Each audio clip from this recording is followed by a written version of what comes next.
everybody. I wanted to talk to you today about healing.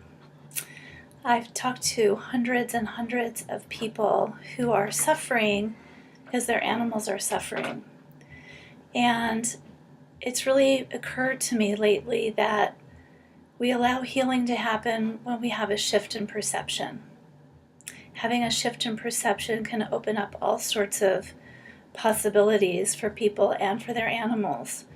So a lot of the work that I do with people ends up just allowing a new level of understanding to come forward.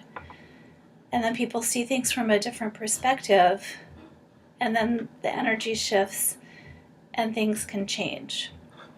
So some examples of this happens a lot when animals are ill. They're really sick, or if they've just passed. I work with this a lot. And a lot of the time people just share with me after the sessions that, wow, I'm feeling so much better because I'm seeing things from a different point of view. So for example, a lot of people call me when they're helping their animal who's in a long-term illness. And it's really wonderful to be able to connect with the animal and say, hey, how are you doing with this?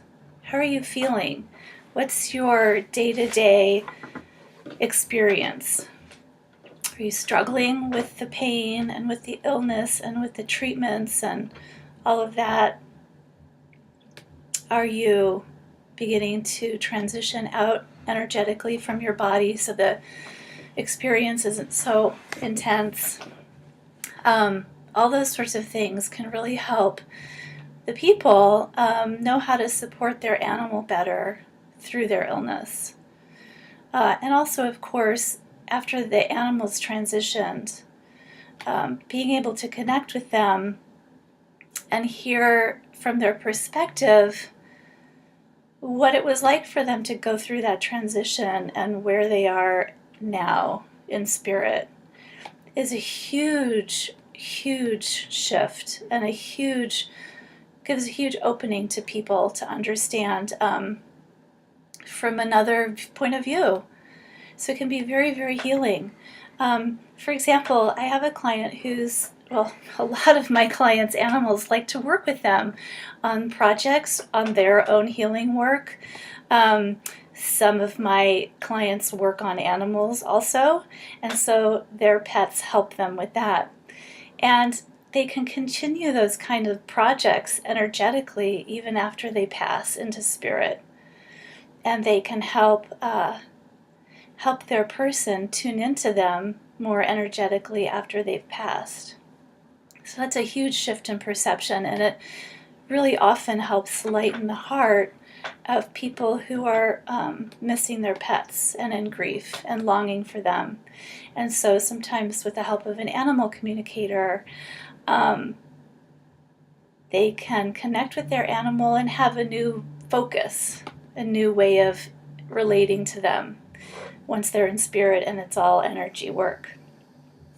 So I hope this helps you think about in your own life with your pet how to sort of just open your mind a little and expand into a bigger picture version of what's happening.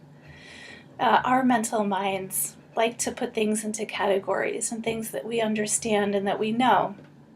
And the energy that we're in now, moving into 5D, is allowing for a whole new way of being. And there are a lot of new possibilities. And so I just love helping people sort of get out of the box that their mind has put them in and see from other perspectives. And once these other perspectives open up, I can just feel the relief in people looking at it from another way. I mean, we all experience this all the time. We're inspired by someone else, and then we're out of our box and things go easier. So it was just a little something I wanted to share to you, and I hope it helps. Bye-bye.